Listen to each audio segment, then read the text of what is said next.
Y yo le aprecio mucho hoy a Rosario Robles que haya aceptado venir a este estudio, secretaria de Desarrollo Agrario, Territorial y Urbano, todo esto, no sé cómo pudieron construir, es como las secretarías, cuando se habla de agricultura, bueno, y ganadería, luego pesca y alimentación. Pues pesca y alimentación, digo, y se hacen trabajos a domicilio. ¿Cómo puede ser desarrollo agrario, territorial y urbano? Es un imposible en México en las condiciones que hay en los tres aspectos, ¿sí? Urbano, territorial y agrario, ¿no? Bueno, al final de cuentas es el territorio, Joaquín. Muchas gracias, muy buenas tardes. Gracias por esta oportunidad. Es el territorio, sea rural, sea urbano. Sí, pero vamos, cada uno tiene su problemática propia y sus conflictos propios. Absolutamente, y sobre todo lo urbano, porque ya es la mayoría de nuestra y en población. urbano es donde entra el tema de la corrupción. Y la corrupción yo creo que está en muchos ámbitos, sí. Pero evidentemente todo el tema de uso de suelo, porque el suelo ha perdido su función social, es uno de los grandes temas.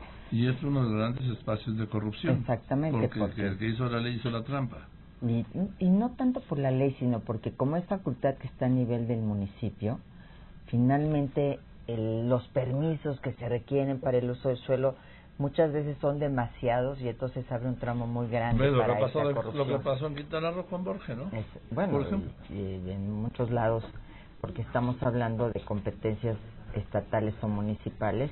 Y aquí en la Ciudad de México ni te cuento, tú lo sabes, tú fuiste jefa de gobierno. La ciudad, pero aquí tienes una ventaja, tienes una procuraduría que de alguna manera está vigilante de esos temas. Sí, cómo no. Sí, pero esta procuraduría ya la vamos a crear a nivel nacional. Esta procuraduría no vigila nada y cada quien hace lo que le da la gana con los usos del suelo, Rosario. Bueno, y además porque está en el marco de las delegaciones. Pues entonces sí, y luego ahora ya van a ser alcaldías. Pero en general, el tema del uso del suelo es cómo recuperamos su función social.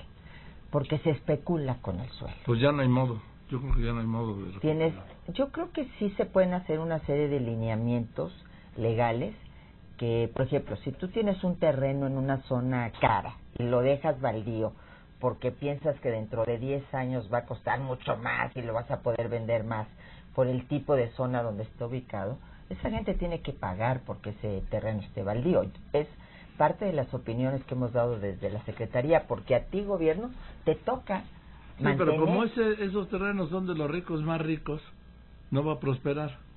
Pues esperemos porque que tienen el poder económico, es real, ¿sí? Necesitamos autoridades que recuperen sus competencias y que se fajen bien las faldas o los pantalones y que puedan actuar de acuerdo a la ley. Bien, hablaba yo ayer aquí con el doctor Narro del tema de la medición de la pobreza. Son, ¿qué? 2.3 millones menos. Así es. Pero de todos modos deja un saldo terrífico de 53 millones de pobres, ¿no? Así es, seguimos hablando de los dos Méxicos, seguimos hablando de esta gran desigualdad que sigue siendo, yo creo, uno de los grandes desafíos, así lo ha planteado el presidente Enrique Peña Nieto. Se ha ido a un proceso de reformas estructurales que van a consolidar nuestra economía, van a permitir, como ya lo está sucediendo, que haya más empleo, que es la mejor manera de combatir la pobreza. Se ha planteado lo de las zonas económicas especiales en estados como Chiapas, Guerrero, Oaxaca, que ya no sea una visión asistencialista, sino productiva la que puede imperar en estas entidades. Pero yo creo que es necesario ir a una segunda etapa de reformas que tengan que ver con la desigualdad. Es el gran reto para el mundo entero. A ver, y el doctor Narro señalaba que había avances muy importantes en lo que es salud, educación, seguridad social, pero que el gran pendiente seguía siendo, no obstante el incremento, el aumento en el empleo que no tiene registro, casi 3 millones, sigue siendo el gran pendiente porque es yo lo entiendo, lo que le da dignidad al ser humano es el trabajo, pero un trabajo digno y bien remunerado. Bien pagado. Y que tenga acceso a la seguridad social, Joaquín, porque hay muchos... claro, por supuesto. Porque hay mucha gente que a lo mejor es un locatario, un taxista, un mesero, que puede estar teniendo un ingreso incluso razonable, pero no tiene seguridad social. No, los taxistas, como la mayoría, son lo que llaman postureros, ¿sí? Con este pulpo de los taxis, Pues el día que, como los ambulantes, ¿no? El día que no trabajan no comen. Exactamente, entonces se tienen que generar esquemas de inclusión, que es lo que ha venido haciendo el presidente Peña. Y fíjate, a mí me gusta mucho destacar el indicador de la alimentación, que ha disminuido de manera consistente y tiene que ver con haberse enfocado a un tema muy importante que era el hambre en México y cómo ha disminuido la pobreza extrema en el país, en más de 2 millones en el periodo que se ha planteado, que se ha logrado rescatar de la pobreza extrema, que es la más lacerante. Pero a mí me llama mucho, y no es la primera vez que lo hice con Eval, la atención un dato que yo creo que como país tenemos que empezar a asumir de manera relevante. La pobreza ahora es urbana, sobre todo. Bueno, es que yo no sé, yo que también he recorrido todo el país, Sí, no solo quien ya sabe, yo también he recorrido todos los municipios prácticamente. No solo tú y él, sí, varios hemos recorrido el país. Yo creo que es más terrible o más violenta la pobreza extrema urbana que la del campo. Sí, porque acá es además incolor, acá es gris, acá es que vives en un cuartito hacinado con viviendas de una sola habitación, una tras otra, sin servicios, con inseguridad y además el contraste, ¿no? Que es lo que más lacera. El Santa Fe corporativo al lado de Cartolandia, ¿no? Entonces esta parte es la que tenemos que ir a trabajar y lo que mandató la ONU con la nueva agenda urbana. Y a mí me encanta esta frase que yo digo: para cualquier candidato hubiera sido extraordinaria, ¿no? Que nadie se quede atrás, que nadie se quede afuera. Este es el gran concepto que yo creo que hoy tenemos que plantear. Tenemos pobreza urbana, fundamentalmente, disminuyó en esta medición de Coneval, eso hay que decirlo. Hoy en esta medición 2014-2016 hay menos pobres extremos, y todos los indicadores con los que se mide la pobreza disminuyeron. Esto es muy importante, pero sigue siendo un gran desafío, y si bien hay que seguir volteando hacia las comunidades más marginadas, más pobres, sobre todo indígenas, también hay que voltear a ver a las ciudades y saber que aquí tenemos la pobreza. Así tiene que voltear a todo lugar donde haya pobreza. Así es. Pobreza y desigualdad, porque también tú ves que en el estudio de ingreso del INEGI hay una diferencia de 21 veces entre el decil más alto y el decil más bajo. Entonces, sí, entre los que más ganan y los que menos ganan.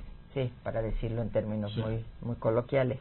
Entonces, sí hay un gran reto, pero lo importante es que la estrategia puesta en marcha desde el principio por el presidente Peña, de una política social de nueva generación, de una política social que trascendiera el mero asistencialismo, que transformó oportunidades en Prospera, que incluyó ampliación a los adultos mayores a partir de los 65 años, lo que mejora el ingreso de los adultos mayores, disminuyó de manera muy importante la pobreza en este sector de la población.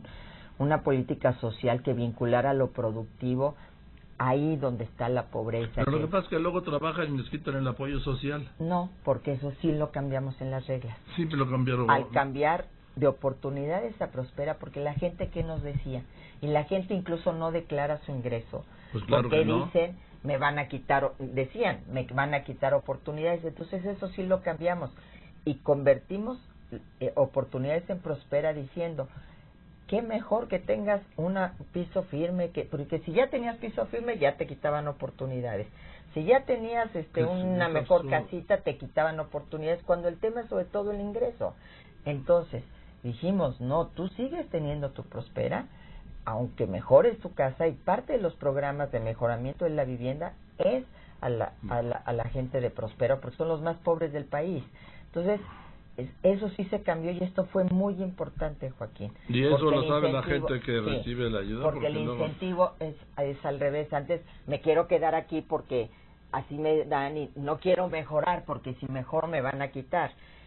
Ahora puedo mejorar, y de todos modos, mientras tenga un nivel de ingreso bajo, me va a seguir apoyando el gobierno. Pero además la gente quiere trabajar, no quiere nada más que le dé. Por supuesto, lo que pasa es que lo que no hay es trabajo.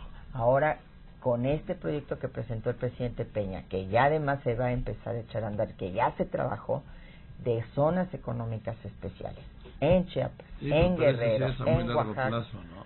Sí, Pues yo creo que van a ser procesos muy rápidos, Joaquín. Y- Ahorita ya incluso se está teniendo que, ya va a empezar a haber inversiones muy importantes. Todo eso te genera empleo, pero también te genera una visión de planeación Pues la urbana. planeación que no ha habido, por ejemplo, ¿qué te digo? Cancún. Sí, claro, que tienes la prosperidad en medio de la pobreza, ¿no? Bueno, y no vayas más lejos, tú me lo mencionabas, me lo ganaste aquí, Santa Fe, está los edificios Corporativos los enormes. extraordinarios, ¿sí? Y Cartolandia, Cartolandia, pegados, literal, pegados, ¿sí? Cartolandia, porque son casas de cartón. Joaquín. Sí, sí. Entonces, todo eso es Hay que el hacer- gran ¿Qué reto. hacer ahí? A ver, vamos a este caso, ¿qué hacer ahí? Pues tienes que replantear todo tu enfoque urbano. Por ejemplo, hay países... Si no plantearon ni el modo de salir de Santa Fe. Bueno, para empezar. Digo. Pero, por ejemplo, hay países que obligan a estos... O ciudades, Nueva York, Manhattan, imposible que alguien viva. ¿Estás de acuerdo? Que tenga acceso a un pisito chiquitito. Bueno, pues hay programas especiales. Yo he ido a visitar edificios en Manhattan que tú dijeras, yo quisiera vivir aquí en Nueva York, donde está la gente más pobre de la ciudad, viviendo. No, pero aquí esto nunca lo van a hacer con los desarrolladores, porque son más poderosos que la autoridad. Tenemos que, por eso es parte de lo Por que he eso planteado. por eso no han podido. No. Porque es el poder real, el económico. Pero porque se perdió la planeación y la visión nacional, Joaquín. Le dimos poder más poder a lo local, que es importante porque el territorio se gestiona en lo local, pero perdimos la perspectiva nacional del desarrollo urbano y del desarrollo metropolitano. Y es parte de todo el tema que, por cierto, estaremos presentando yo como miembro del panel de alto nivel en la ONU el próximo martes y miércoles en la Asamblea de las Naciones Unidas. Sí, soy parte de un panel que nombró Antonio Guterres, de 8 personas, soy la única latinoamericana, que está planteando cómo el mundo, no México, Joaquín, cómo el mundo se plantea y asume el reto de las ciudades, de su desigualdad.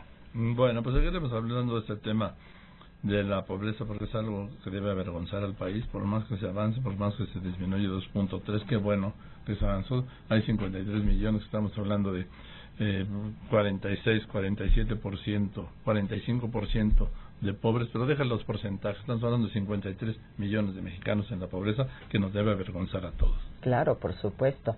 53 millones de mexicanos que, si lo mides solamente desde el punto de vista del ingreso, están en una condición de pobreza. Pero si ya ves los otros indicadores, el porcentaje es mucho menor. Es decir, su ingreso es bajo, pero tienen salud, tienen educación, tienen una vivienda mejorada, tienen una mejor alimentación. Es decir, ahí en las carencias, Joaquín, esto es algo bien importante señalar, están en sus mínimos históricos, y esto es un gran esfuerzo. Bueno, y esto es importante. Nos falta la parte del ingreso, es fundamental, que es lo más importante, y es generando empleo y mejores trabajos como podemos mejorar esta parte. Muy bien. No es con dádivas, es realmente con desarrollo y prosperidad para todos, Joaquín. En fin, pues buen viaje, Rosario. Muchas gracias. Pero mañana vas a estar en Palacio. Ahí voy a estar en el 5º informe del presidente Enrique Peña Nieto. Nos vamos hasta el lunes. Venga, gracias, Les. Muchas gracias. Además es el Labor Day, ¿no? El 4, sí, el lunes. Pues por eso es un puentezote. Sí. Bueno, gracias, Rosario. Gracias. Muy bien, Rosario Robles. El puente allá, claro. Sí, yo me quedé secretaria así. de Desarrollo Agrario, Territorial y Urbano.